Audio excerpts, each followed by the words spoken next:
As I stared at the pregnancy test in my hand, the truth crashed over me like a tidal wave. She thought I wouldn't notice. She thought I'd believe her lies. But she underestimated me.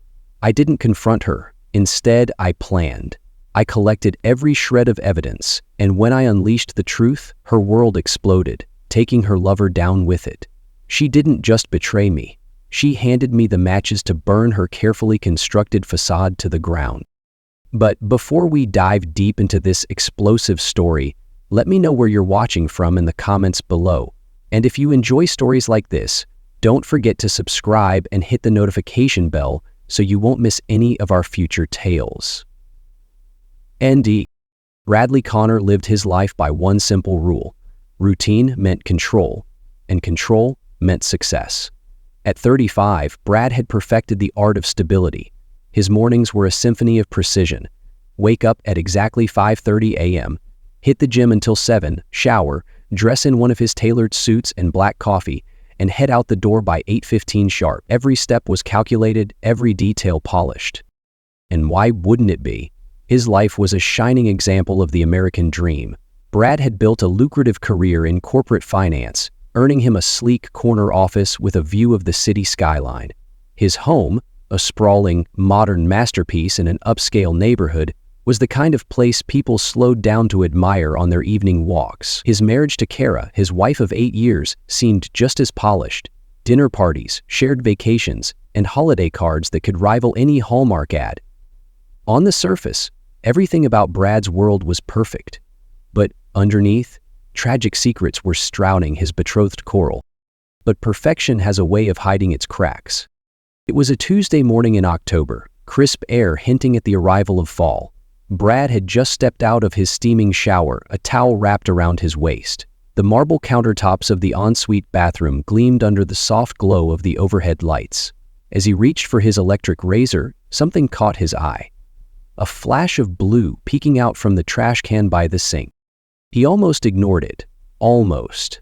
But when his toothbrush cap slipped from his grip and clattered to the floor, Brad crouched down to retrieve it, and curiosity got the better of him. "What the hell is that?" he muttered, reaching into the trash. His fingers brushed against plastic, and he pulled out a small stick. His heart stuttered as he recognized what it was. A pregnancy test. 2 unmistakable blue lines stared back at him. Positive. Brad's mind stumbled over itself, racing ahead to the implications. This can't be right. He tightened his grip on the stick, the plastic creaking under the pressure. 3 months ago, he had made a decision he hadn't shared with anyone, not even Kara. After watching his older brother's marriage implode in a brutal custody battle, Brad had taken his brother's advice to heart and undergone a vasectomy. It wasn't just precautionary. It was insurance. Insurance against a future he wanted no part of. And now, staring at the damning evidence in his hand, Brad felt something inside him shift. The sound of the shower running in the master bathroom brought him back to the present. Kara was humming softly, the familiar melody of a Stevie Nicks song she had been obsessing over lately. His mind flicked through recent memories like snapshots. The late nights she'd claimed were for special projects at work, the new perfume she said was a gift from her coworker, and the moments when her phone's screen would light up with messages she was quick to hide. As Brad stared at his reflection in the mirror, his sharp jawline and steel gray eyes looked the same, but inside, something was cracking. Something fundamental. The perfect life he'd worked so hard to build was no longer perfect. And for the first time in years, Brad Connor didn't know what came next. The test sat like a burning brand in Brad's pocket, its presence a physical reminder of everything unraveling in real time. As he moved through their morning routine, coffee brewing, 2 travel mugs prepped, just as Kara liked hers, with vanilla creamer and 2 sugars. His mind was a torrent of fragmented thoughts, piecing together moments that suddenly carried new weight. Working late. That phrase had become a refrain in Kara's vocabulary over the last few months. Special projects at work, she'd said more times than he could count, waving off his offers to pick her up late or bring her dinner. At first, Brad had dismissed it. He knew the grind of deadlines, the pressure of climbing the corporate ladder, but something had shifted. The excuses had grown thinner, more rehearsed. Then there was the perfume, a floral and musk scent she hadn't worn before. He'd commented on it once, expecting her to share a small story about buying something new or indulging in a treat for herself. Instead, she'd brushed it off with, "Oh, Jenny from work gave it to me. Said it didn't suit her." Now, standing in their kitchen, Brad replayed her words with the sharp clarity of hindsight. The perfume wasn't something a casual coworker would hand off. It was deliberate, intimate, just like the way she had begun to carry herself lately, as though she was dressing up for someone else. Brad stirred his coffee absent-mindedly, his thoughts snapping to that summer barbecue at the Ward's house. Their neighbors, Darren and Maggie, hosted an annual get-together that was more about showing off their perfectly manicured backyard than socializing. Darren manned the grill that day, as he always did, beer in hand, grinning like the world was his oyster. Maggie had flitted about organizing, a perfect hostess in pastel, while Brad had stood near the cooler chatting with another neighbor. He remembered catching sight of Kara with Darren. She'd offered to help him grab extra supplies from the kitchen, and they'd disappeared inside for a little too long. At the time, Brad had barely registered it, just another moment in a casual neighborhood gathering. But now, with everything crashing down around him, the memory felt sharper, heavier. When they had returned, Darren was laughing at something Kara said, the sound too easy, too familiar. "You've got quite the funny wife there, Connor," Darren had called out, with a grin that, in hindsight, carried an edge Brad hadn't recognized then. Even Maggie had seemed off. She'd hovered closer to Brad that afternoon, offering him refills and forcing polite smiles in Kara's direction. Brad had thought it strange, but he'd written it off as nothing. Back in the present, the shower shut off upstairs.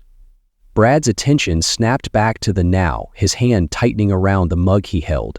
The pieces were fitting together too neatly, like a jigsaw puzzle he hadn't realized he was assembling. He set Kara's mug on the counter, carefully placed, as though he could mask his growing anger beneath the meticulousness of his routine. But anger wasn't enough to act on yet. What he needed was clarity. Proof. With the echo of Darren's laughter still haunting his thoughts, Brad resolved himself to the next step, finding the truth. As footsteps approached from the hallway, Brad turned to see Kara appear, her red dress fitting her perfectly, her lips curling into an easy smile. She reached for her coffee. "You're the best," she said lightly, fixing his tie in a gesture that once would have warmed his heart. But Brad didn't move. His face remained neutral, masking the storm brewing beneath. "Have a good day," he said. His voice was calm, even steady. But his mind was anything but. As Kara's heels clicked down the hallway and the front door closed behind her, Brad stood motionless in the kitchen, gripping the edge of the countertop so tightly his knuckles turned white. The quiet of the house felt deafening, a stark contrast to the chaos brewing inside him. The betrayal felt like a physical wound, sharp and raw. His mind replayed the small details that now seemed glaring. The unfamiliar perfume, the conveniently late nights, the cautious, almost mechanical way she kissed him goodbye each morning. Each memory was a fresh twist of the knife. For a moment, Brad let himself feel the full weight of it all, the hurt, the humiliation, the sense of being blindsided. 8 years. That's how long they'd been together. 8 years of loyalty, of building a life together, of believing they were a team. He'd trusted her completely, even when the warning signs started flashing. But trust wasn't just broken now, it was obliterated, and beneath the ache of betrayal, something darker stirred. Brad's anger was unlike anything he'd ever felt. It wasn't the kind of anger that burned fast and hot, leaving nothing but ash in its wake. No, this was different. It was cold, calculated, and deliberate, like the edge of a blade honed to perfection. His emotions shifted, the initial hurt buried under the simmering rage of someone who refused to be made a fool of. He thought of the pregnancy test again, the damning evidence that had ripped the blinders from his eyes. That little piece of plastic was more than a betrayal. It was a declaration of war. But Brad was no fool. He wouldn't confront Kara yet. That would give her the upper hand, a chance to spin lies and excuses. No, if he was going to dismantle this betrayal, he needed the truth, all of it, laid bare in front of him. Resolving himself, Brad grabbed his phone and opened his home security app, his fingers moving with precision. Weeks of footage were stored there. Days when Kara had claimed to work from home or left for those suspiciously long meetings. He would comb through it all. He would find every lie, every inconsistency, every moment she thought she had gotten away with. This wasn't about lashing out in anger. This was about control. Brad would gather the evidence, piece by damning piece, and when the moment came, he would confront her with the undeniable truth. For now, though, he forced himself to breathe. The truth would come to light, and when it did, Kara wouldn't just face his anger. She would face his justice. The decision to investigate wasn't a rash one. It was deliberate. Brad Connor was a man of precision, and if his suspicions were going to upend his carefully constructed life, he needed proof. Cold, hard proof. Late that evening, after Kara had gone to bed, Brad sat in his home office with the glow of his laptop illuminating his face. Their home security system was a precaution he'd installed years ago, mostly to protect their upscale neighborhood property. Kara had always rolled her eyes at it, calling him overly cautious. Thanks. Now it felt like his greatest asset. He logged in, scrolling back through the footage from the past 3 months, focusing on dates and times when Kara claimed to be working from home. His eyes sharpened as he reviewed the feeds. At first, there was nothing out of the ordinary. Kara leaving in the mornings, returning in the evenings. But then, on a random Thursday, he spotted it. Darren Ward's black BMW pulling into their driveway at 10:15 a.m. Brad's breath caught. The footage showed Darren entering the house and staying for nearly 2 hours. When he left, Kara appeared at the door, smoothing her hair and waving him off. Brad noted the timestamp and kept searching. Over the next several hours, the pattern emerged. Darren's car repeatedly parked in their driveway on days Brad was at work. Each visit was unhurried, casual. The moments that had once seemed innocuous now felt glaringly damning. The next day, Brad waited until Kara left for work before tackling her phone. She was careless with technology, always using the same password for everything. Their wedding anniversary. Brad entered it into her cloud account without hesitation. The files loaded, revealing a wealth of information. At first, it was just the usual: photos from vacations, random selfies, and work images. But buried in a folder labeled Work Projects was the jackpot. The first photo was of Darren and Kara sitting in a dimly lit hotel room, drinks in hand, their bodies leaning closer than colleagues should. As Brad scrolled, the evidence became more explicit. Texts filled with flirtation, plans for rendezvous, and even messages discussing their future. His heart pounded as he read one text from Darren. "Can't wait until we're free to live the life we want. Think Brad suspects anything?" Brad's jaw clenched as he saved the files to an encrypted drive. Kara had underestimated him. Her recklessness was going to be her downfall. "This is absolutely her decision," he told her. Brad's final step required more finesse. Kara had mentioned a doctor's appointment the previous week, casually dropping that Dr. Anderson, their family physician, was checking on a few things. Brad now understood what she hadn't said. She'd been attending prenatal appointments using their shared insurance. He called the office, his voice calm and collected. "Hi, this is Bradley Connor. I'm looking to pick up some test results for my wife, Kara. She mentioned you'd have them ready for us." "Of course, Mr. Connor," the receptionist said warmly. "Dr. Anderson's office is on the 6th floor. Just stop by the desk when you arrive." By mid-morning, Brad stood in the antiseptic-smelling waiting room, his expression neutral. When the receptionist handed him the envelope, he smiled politely, hiding the storm brewing beneath his calm demeanor. In the privacy of his car, he opened the envelope and scanned the papers.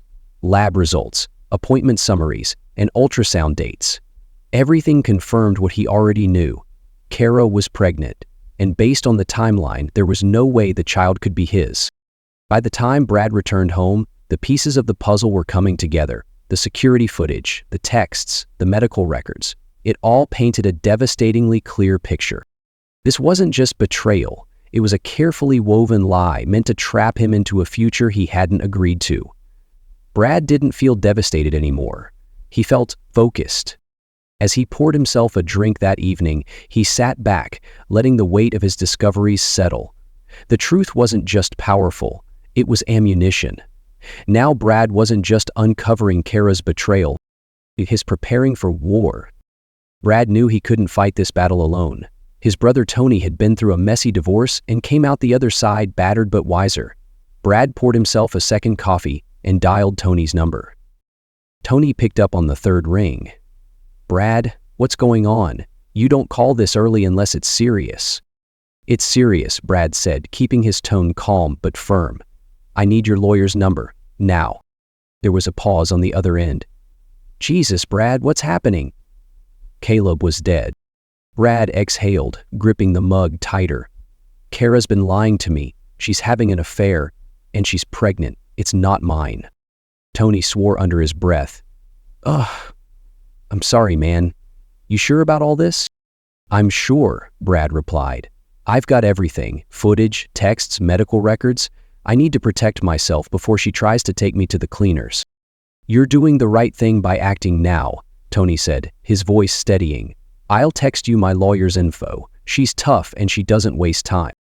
"Thanks, Tony," Brad said, his voice quiet but resolute. "I'm not letting her win." "You've got this," Tony reassured him. "Just keep your head clear and don't do anything rash. Get the lawyer involved first." As the call ended, Brad felt a small measure of relief. This wasn't just about betrayal anymore. It was about strategy. Brad spent the rest of the morning preparing for what he now saw as an inevitable confrontation. First, he logged into their joint bank accounts. He'd spent years building their financial stability, and he wasn't about to let Kara use his hard-earned money to fuel her deception. He called his financial advisor, maintaining a steady tone. "Hi, Chris. This is Brad Connor. I need to move the majority of my funds from our joint accounts into my individual account." Chris hesitated. "Is everything okay, Brad?" "Just a precautionary move," Brad said smoothly. "I've been meaning to streamline things for a while." Within an hour, Brad's assets were secure. He left just enough in their shared accounts to maintain the appearance of normalcy. Kara wouldn't suspect a thing until it was too late. Next, he canceled their shared credit cards and ordered new ones in his name. He made sure to keep meticulous records of every transaction. Every step was deliberate, every move calculated. Once his finances were safe, Brad turned to his evidence. He created a spreadsheet, his preferred method of organizing chaos. Each column was labeled date, time, evidence type, description, source. He started with the security footage. Each visit from Darren was logged with precise timestamps and notes. 10:17 a.m. Darren's car enters driveway. 12:23 p.m. Darren leaves. Why was that? He started looking at a feat that hadn't happened since the previous summer. Then came the messages. He saved screenshots of every incriminating text, organizing them by date and relevance. A particularly damning one stood out. "Darren, I'll tell her soon. Maggie doesn't suspect a thing yet." "Chera, I can't wait for us to be together. Brad's so busy he'll never see it coming." Brad's hands clenched the mouse, but he forced himself to breathe. Anger wasn't useful right now. Precision was. He moved on to the medical records, highlighting the ultrasound dates and matching them to the days Darren's car had been at their house. The overlap was chilling. By the time he finished, the spreadsheet was a masterclass in evidence collection. Brad leaned back in his chair, staring at the screen. The question now wasn't if he would confront Kara, it was how. Tony's words echoed in his mind. Keep your head clear and don't do anything rash. He wasn't going to barge in with accusations. That would only give her room to lie, twist the narrative, and play the victim. Instead, Brad decided to bide his time. He would build his case even further, contact the lawyer, consult professionals, and ensure that when he finally confronted her, there would be no escape. His phone buzzed with a message from Tony. "Lawyer's info attached. Call her ASAP. She'll know what to do." Brad saved the contact and immediately dialed. "Hi, this is Brad Connor. Tony recommended you. I need to file for divorce and I need to do it quietly." The lawyer's voice was brisk and professional. "Understood, Mr. Connor. Let's start with the basics. Do you have evidence of infidelity?" "Oh, I have more than enough," Brad replied, his voice steady, "and I want to make sure she doesn't get a cent more than she deserves." "Good," the lawyer said. "We'll take it from here. Just keep gathering information and leave the rest to me." As the day wore on, Brad felt the pieces falling into place. His finances were secure, his evidence meticulously organized, and his legal team ready to act. He wasn't just preparing for a confrontation, he was preparing for victory. The Brad Connor of yesterday might have been blindsided, but the Brad Connor of today was in control. Kara and Darren had no idea what was coming, but they would soon. This wasn't just about betrayal anymore. This was war. Brad sat in his parked car outside the dimly lit cafe, tapping his fingers on the steering wheel. His heart pounded, though his face betrayed nothing. He had sent the anonymous message that morning, a simple note to Maggie Ward. "If you want the truth about Darren, meet me tonight. No names, just answers. 8 p.m., Corner Cafe." He didn't know if she would come, but when Maggie walked through the cafe door, her posture stiff and her face set with a mixture of anger and pain, Brad knew he had made the right call. Maggie spotted him immediately. She was tall and composed, her dark hair pulled into a no-nonsense bun, but her eyes, sharp and piercing, were clouded with something Brad recognized: betrayal. She slid into the seat across from him, close to her chest. "Brad Connor," she said flatly, wasting no time. "Why am I not surprised you're the one who sent the message?" Brad blinked, masking his initial surprise. "You knew?" "Not at first," she admitted, her voice low and controlled. "But the way Darren has been acting lately, and Kara, with all those late nights she mentioned at your house, it didn't take much to connect the dots. What do you have?" Brad pulled out a small folder and slid it across the table. "Proof," he said simply. Maggie opened it, her face unreadable as she flipped through the photos, the text message screenshots, and the neatly printed timeline Brad had created. Her fingers stilled over a picture of Darren and Kara in a hotel lobby, their bodies too close, their expressions too familiar. She exhaled sharply, setting the folder down with deliberate calm. "So it's true," she said, her voice breaking slightly. "I wasn't just imagining it. All those nights he came home late, all those excuses about client meetings." She trailed off, biting her lip. Brad nodded, his voice steady. "It's true, and it's worse than that. Kara's pregnant. They've been planning to pass the baby off as mine." Maggie's head snapped up, her eyes blazing. "You're kidding." "I wish I were," Brad said bitterly, "but I've got the medical records to prove it. They've been lying to both of us, using us. They'll never get away with this." For a moment, neither of them spoke. The weight of the betrayal hung heavy in the air between them, unspoken but fully understood. Finally, Maggie broke the silence. "You're not the only one who's been digging," she said, reaching into her satchel and pulling out a folder of her own. "I've suspected Darren for months. These are bank statements, credit card charges, and photos I've collected. He's been funneling money into a private account, money he's been using to fund their little escapades." Brad took the folder and flipped through it, his respect for Maggie growing with each page. "You've been busy," he said, almost impressed. "I had to be," Maggie said, her voice hardening. "Darren thinks I'm a fool, that I don't notice when he suddenly buys expensive gifts or takes calls in the middle of the night. But I'm not blind, Brad, and I'm not weak." Brad met her gaze, seeing not just anger but a fierce determination. "Neither am I," he said. Maggie leaned forward, her voice dropping to a dangerous whisper. "Then let's make them pay. Together." A whisper, savoring death. Brad nodded, the beginning of an alliance forming. Together. As they left the cafe, their plan was already taking shape. Maggie had her own evidence, her own motivations, and a mind as sharp as Brad's. They wouldn't just confront their spouses, they would dismantle them, piece by piece, lie by lie. And as they walked away, Brad couldn't help but feel that he'd found the perfect partner in this war. Brad and Maggie sat across from each other in her living room, a meticulously curated space that felt oddly impersonal, as if Maggie had stripped it of any trace of Darren in preparation for this moment. Between them, The coffee table was covered with laptops, folders, and printouts, a battlefield of evidence against their unfaithful spouses. Brad leaned forward, his sharp eyes scanning a spreadsheet Maggie had prepared. This is good. Dates, times, transactions, it's all here, but we need more. If we're going to destroy them, we need to anticipate every move they might make to defend themselves.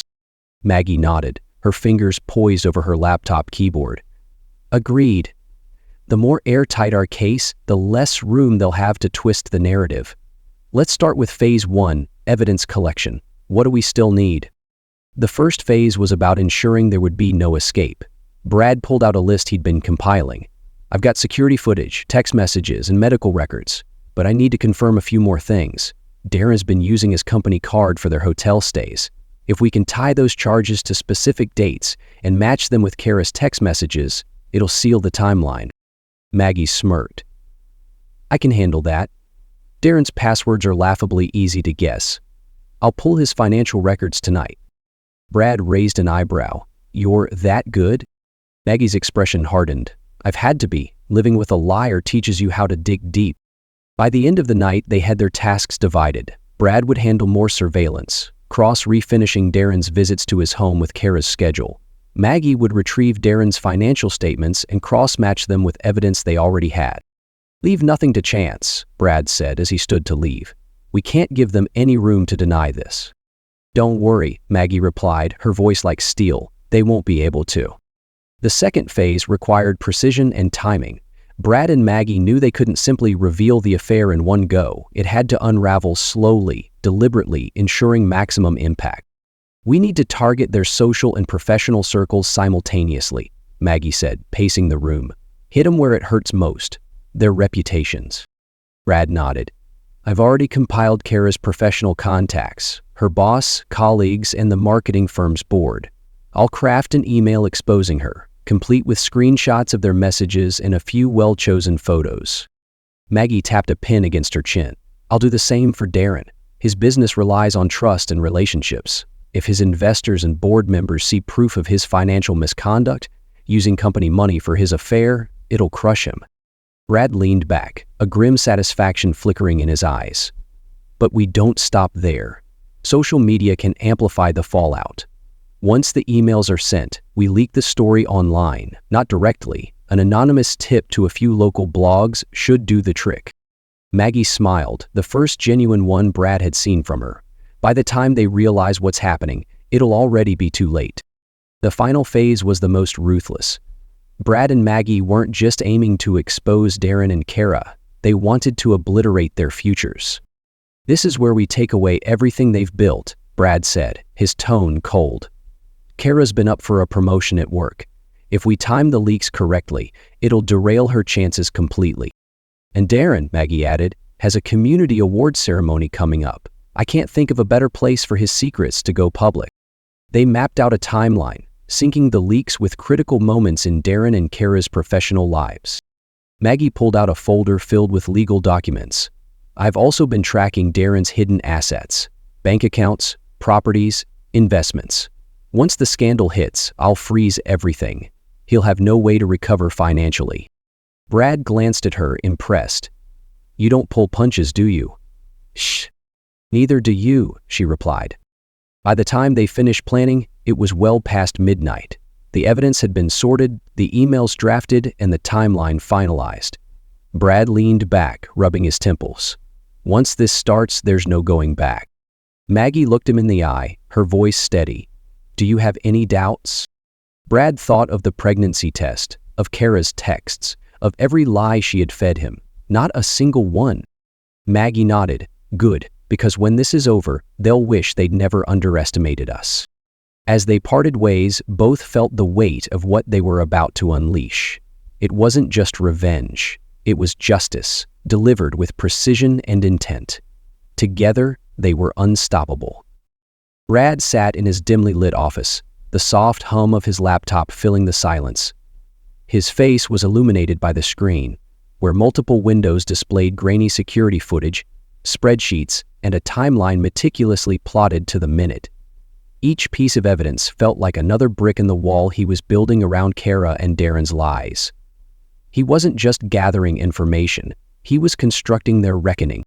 The first step was expanding his surveillance. Brad reviewed the security footage from his own home again, noting Darren's frequent appearances. 10:13 a.m.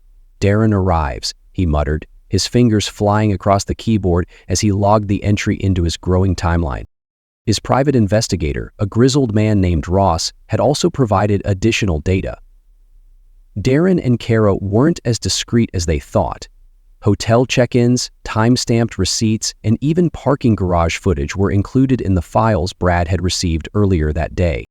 Brad paused on a set of images from the previous week. Darren and Kara, hand in hand, entering a boutique hotel downtown.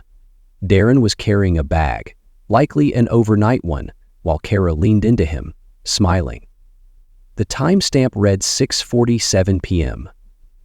Brad cross-referenced it with the text messages he'd retrieved from Kara's phone backup. "Can't wait for tonight, rooms booked." End quote. He clenched his jaw but forced himself to remain calm. Anger wouldn't help him now. Discipline would. Next, Brad turned his attention to the financial records Maggie had shared. Darren's carelessness was shocking. $600 at the Rosewood Hotel, Brad murmured, scrolling through the spreadsheet Maggie had prepared. Another $450 at Indigo Spa. And here, dinner for two at La Fontaine. Oh!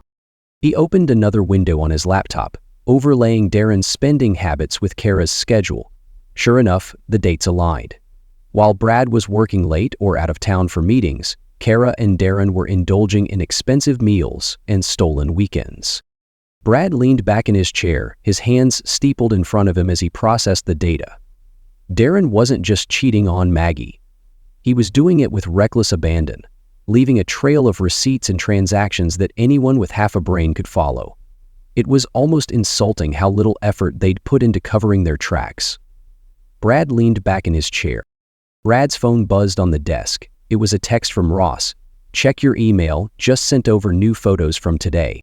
He'd opened his inbox and clicked on the attachment. The first image was taken from a distance. Darren and Kara sitting in a secluded corner of a park. Her hand rested on his knee, their heads close together. Another photo showed Darren's car parked outside Kara's office during what she had claimed was a working lunch. But it was the final photo that hit Brad the hardest. Darren and Kara standing in front of a baby boutique, laughing, as Darren held up a tiny pair of shoes. Brad's fingers tightened into fists, but he forced himself to focus. He saved the photos into the encrypted folder he had created for this purpose, categorizing them under recent.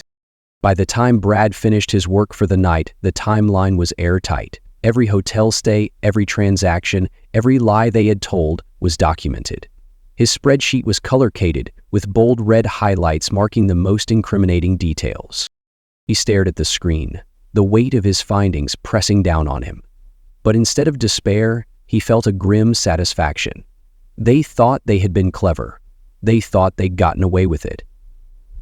Well, Brad closed his laptop, his mind already shifting to the next phase. The evidence was ready. Now, it was time to prepare for the unraveling. As he turned off the lights and left the office, the images of Kara and Darren lingered in his mind, not as sources of pain, but as fuel for what came next. They'd chosen this path. Brad would make sure they understood what it meant to face the consequences. The emails went out at precisely 8 a.m., timed to ensure maximum impact. Brad and Maggie had spent days drafting them, carefully curating the evidence so that there would be no room for doubt, no space for excuses. Within minutes, the ripple effect began. At Darren's company headquarters, a routine morning board meeting was interrupted by a flurry of buzzing phones. Board members glanced at their screens, some frowning, others widening their eyes in disbelief. The subject line of the email read, "Urgent, evidence of misconduct by Darren Ward. In the last 6 months, I've seen it many times with my own eyes." Inside, they found photos, receipts, and a timeline detailing Darren's months-long affair, funded in part by company resources. A particularly damning image showed Darren and Kara entering a hotel on the same day Darren had submitted an expense report claiming a client dinner. By 9 a.m., whispers filled the hallways. Employees exchanged shocked glances as news spread like wildfire. The office group chat buzzed with messages quoting from the articles. Quote, "The employees leave the mansion in great numbers. Did you see the email? Is this real? He's done for. The board's calling an emergency meeting." What a hypocrite, all that talk about integrity. At the same time, Darren's church group received a similar email. The group, known for its tight-knit and morally upright members, was thrown into chaos. Darren, once a respected figure, was now the subject of scandalous gossip. "He's been preaching to us about family values while doing this," one member posted in their private chat. "Is one of the most powerful metrics for determining health outcomes. Nutritional supplementation." By noon, Darren's phone was flooded with calls and texts, most unanswered. Those he did pick up only deepened his panic. "We're suspending you effective immediately," his chairman said coldly. "The board can't be associated with this kind of behavior." At Kara's marketing firm, the email hit inboxes just as her team was gathering for their weekly meeting. Her boss, a stern but fair woman named Amanda, opened the email first. Her expression shifted from confusion to fury as she read through the details.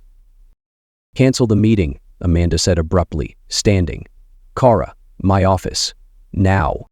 Kara, oblivious to the chaos unfolding around her, walked into the office with a confident smile. It faded instantly when Amanda slid a printed copy of the email across the desk.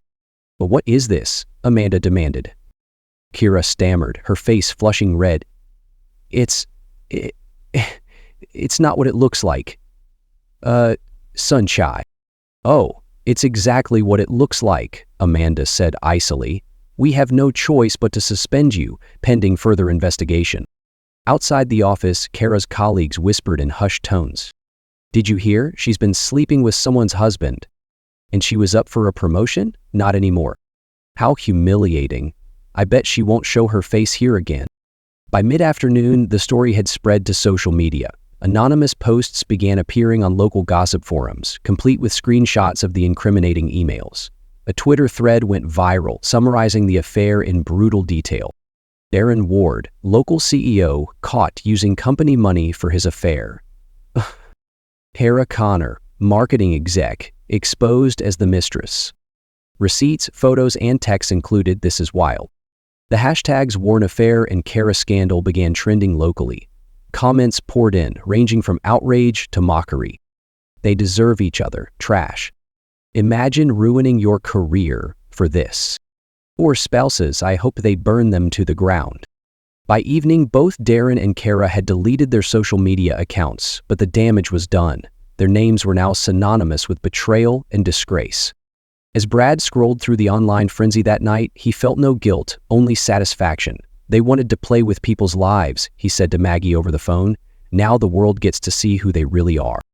"And this is just the beginning," Maggie replied, her voice steely. "They don't even know what's coming next." A look of pride lingered for a moment on her face, and she nodded silently. The unraveling was in full swing, and Brad and Maggie were just getting started.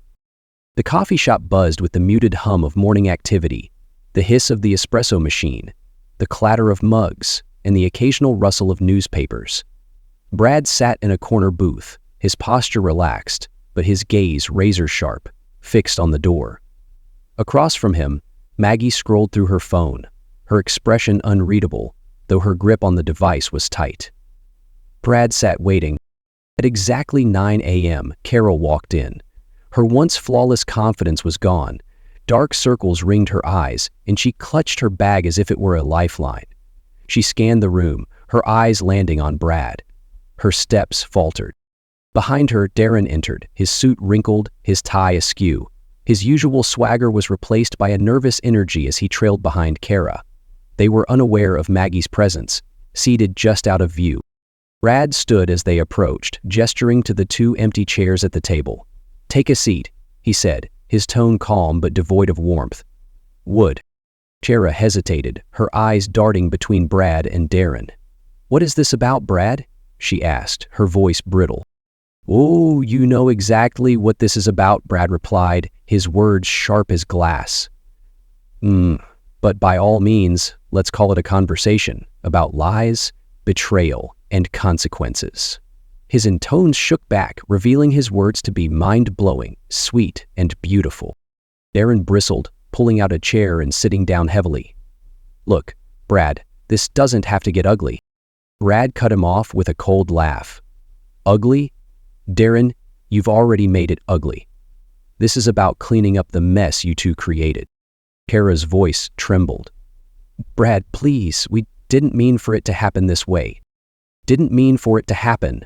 Maggie's voice, icy and sharp, sliced through the air as she stood from her seat and stepped into view. Kara's face drained of color. "Maggie," Darren began, his voice faltering. "Save it," Maggie snapped, crossing her arms. "I'm not here to listen to excuses. I'm here to watch you squirm." The tension at the table was palpable, the silence punctuated only by the distant chatter of other patrons. Brad leaned forward, fixing Kara with a steely gaze. "I trusted you," he said, his voice low but venomous. "I built a life with you, and you repaid me by sneaking around with him and trying to pass his child off as mine." Kara's lips trembled, but she said nothing. "And you," Maggie said, turning her attention to Darren, her voice dripping with contempt. "You've not only betrayed our marriage, but you've destroyed your career, our reputation, and any shred of respect I had left for you. Did you think you were invincible? That no one would notice the missing money, the hotel receipts?" Darren shifted uncomfortably, his jaw tightening. "We made mistakes, okay? But you didn't have to blow up our lives." "Root? Blow up your lives?" Maggie's laugh was cold and humorless. "No, Darren, you did that the moment you decided to lie, to cheat, to steal. All Brad and I did was hand you the matches and let you burn yourself down." Kara's composure cracked, tears welled in her eyes as she turned to Brad. "I'm sorry, I was wrong, but please, can't we fix this? I still love you." Brad took her elbow and hurried her back to her desk, anxious to erase any evidence of Kara's presence. Brad stood, his movements deliberate, towering over her. "You don't get to rewrite this story, Kara. Love isn't lying, manipulating, and tearing someone apart for your own selfishness." He glanced at Maggie, who nodded subtly. Together, they walked out, leaving Darren and Kara sitting in stunned silence, the weight of their choices crushing down on them. Outside, the fresh air hit Brad like a cleansing wave. Maggie exhaled, a bitter smile playing on her lips. "Think they understand now?" "They will," Brad replied, his tone steady. "This is only the beginning of what they'll have to live with." It wasn't the coffee or the beverages that made Brad feel worse. He was pretty sure. And with that they left, two allies who had turned their pain into power, leaving behind the ruins of betrayal.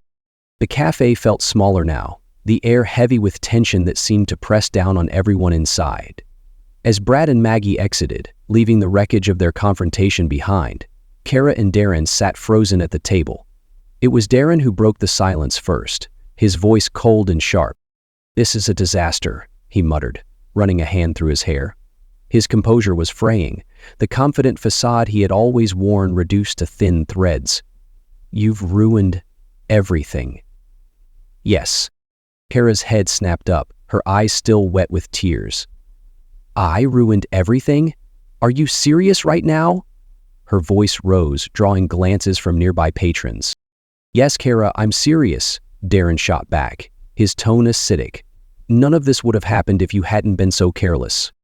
"Careless?" Kara's voice cracked as anger began to override her despair. "You were the one using your company card for hotels. You didn't think that would come back to bite you?" "Don't turn this on me," Darren growled, leaning forward. "You were the one who couldn't keep things under wraps. You're the one who kept pushing." "For what?" Kara interrupted, her voice breaking. "For you to finally leave, Maggie? For us to have something real? You promised me, Darren." Darren scoffed, his lips curling into a sneer. "Promised you what? A fairy tale? Look around, Kara. There's nothing left to promise. My career is over, my reputation is in shreds, and the SEC is breathing down my neck. Do you think I care about your feelings right now?" The words hit like a slap and Kara flinched, her hands trembling as they clutched the edge of the table. You're unbelievable," she whispered. "You said you loved me." Jack Mincer had said something. I said what I had to say, Darren snapped. And look where it got me. Yeah. The cafe was now deathly quiet, the remaining customers pretending not to listen as the argument grew louder. Kara's face flushed with a mix of humiliation and fury. You coward, she spat, her voice rising again. You're trying to pin this all on me? You were right there with me, every step of the way. You wanted this just as much as I did. Darren stood abruptly, his chair scraping against the floor with a harsh screech. Kara, I wanted fun. I wanted an escape. But you wanted the whole package, the fantasy. And now, thanks to you, we're both paying the price. Kara's jaw dropped, her voice catching in her throat. So that's all I was to you? Fun? An escape? Darren shrugged, his face hard and unyielding. What did you think this was? Love? Don't make me laugh. Her tears returned with a vengeance, spilling over as she stood to face him. You're a bastard, she hissed. And you're delusional, Darren countered, grabbing his coat. I've had enough of this. Enough of you. For a moment, Kara could only stare at him, disbelief and heartbreak etched into her features. You're walking away? Just like that? Do I look like I have another option? Darren barked, gesturing broadly. I'm done, Kara. This is your mess now. Clean it up however you want. Without another word, he turned and strode out of the cafe, leaving Kara standing there, trembling. The weight of his departure hit her like a tidal wave. Her legs gave out and she collapsed back into her chair, her hands covering her face as a sob escaped her lips. She felt the eyes of everyone in the cafe on her, their judgment tangible in the air. Her mind raced, replaying every decision, every moment that had led her here. The lies, the stolen moments, the secret plans. Each memory felt like a knife twisting in her chest. Darren was gone, and so was everything she had clung to. The illusion of a future, the hope of starting fresh, the life she had convinced herself she could have. Now she was alone. The whispers around her grew louder, the stares more piercing. Kara finally stood, wiping at her face with shaking hands. She grabbed her bag and hurried out, the bell above the door jangling as she stumbled onto the street. For a moment, she paused, looking up at the sky as if searching for answers. But there were none to be found. All that remained was the crushing weight of her downfall. As Kara disappeared into the crowd, Brad and Maggie watched from across the street. Maggie's expression was stoic, but her voice carried a note of grim satisfaction. Think she'll recover? Brad shook his head, his gaze steady. Not anytime soon. And Darren? He'll wish he'd faced us instead of running. Ah, Nellie asked in the background before she could stop him. She wanted to know what he was thinking. Something about the way the girl looked, and Maggie allowed herself a small, cold smile. Good. They deserve every ounce of this. They turned and walked away, leaving the ruins of Darren and Kara's lives behind them. The reckoning was complete. The fallout from Brad and Maggie's meticulously orchestrated plan was swift and unrelenting. Darren's world crumbled completely. The SEC investigation into his finances uncovered years of embezzlement he had thought hidden. The board members, eager to protect themselves, provided evidence to expedite the case. Darren was arrested within weeks, escorted from his former office in handcuffs. His face splashed across local news under headlines that labeled him a fraud and a cheat. The trial was merciless. His community connections, once his greatest strength, had evaporated. Friends turned their backs, colleagues distanced themselves, and Maggie's detailed financial records sealed his fate. The judge handed down a 5-year prison sentence, ensuring Darren would have plenty of time to reflect on the choices that led to his downfall. Kara, meanwhile, faced her own reckoning. The leaked messages and photos left her reputation in ruins. Her promotion was rescinded, and she became a pariah in her professional circles. No company would risk hiring her, not with her name so publicly tied to scandal. Socially, she was equally isolated. Friends avoided her, family members voiced their disappointment, and even casual acquaintances refused to meet her gaze. Pregnant, alone, and without support, she moved into a rundown apartment far from the upscale neighborhood she once called home. Each day was a reminder of what she had lost and what she could never regain. The wreckage of their lives was absolute, leaving Darren and Kara trapped in the consequences of their betrayal, with no one to blame but themselves. For Brad and Maggie, the conclusion of their revenge marked the beginning of something new. Both left the city behind, their shared history fading into the background as they pursued fresh starts in different places. Brad relocated to Chicago, where a position as the head of a new division awaited him. The work was challenging, but it offered the perfect distraction. Slowly, he began to rebuild, not just his career but his sense of self. For the first time in years, he felt free. Maggie chose Boston, taking a role at a prestigious firm that valued her sharp mind and meticulous planning. She sold the house she had once shared with Darren, leaving behind the ghosts of her old life. Her days were filled with work, her nights with quiet peace, far from the chaos she had endured. The two stayed in touch, their bond forged in fire. Phone calls and occasional visits reminded them of what they had survived and the strength they had found in each other. But their paths were separate now, as they both embraced the freedom to create lives untainted by betrayal. Hope replaced anger, and the future stretched before them, bright and open, unmarred by the past. Brad drove along the highway, the city shrinking in his rearview mirror. The soft hum of the engine and the golden light of the setting sun painted a picture of quiet resolve. "How's Christmas, Eddie?" He thought of everything that had transpired. The lies, the betrayal, the carefully executed justice. It was over now. And for the first time in a long time, he felt a sense of closure. With his eyes wide open, Holland's eyeballs moved back to the picture on the computer screen. As the road unfurled before him, Brad allowed himself a small smile. Justice had been served, the wreckage of the past was behind him, and a new chapter lay ahead.